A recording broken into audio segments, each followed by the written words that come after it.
অৰুণোদয় পাই আছো আৰু আধা মহিলাই হাত দাঙে অৰুণোদয় আমি পোৱা নাই। মই মনতে ভাবিছিলো যে অহাবাৰ যেতিয়া বিধানসভাৰ ইলেকশ্যনত আহিম ৰাইজক সুধিম কিমানে অৰুণোদয় পাইছে, অন্তত 90 গৰাকী মহিলাই হাত উঠাব লাগিব যে আমি অৰুণোদয় পাইছো।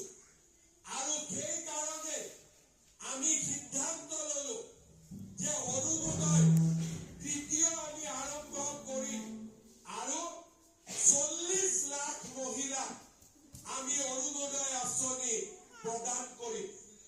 যোৱা এটা বছৰত বহু কষ্টৰ পিছত প্ৰথমতে ৰেচন কাৰ্ড দিলো, যাৰ ৰেচন কাৰ্ড নাছিলে ৰেচন কাৰ্ড দিয়াৰ পিছত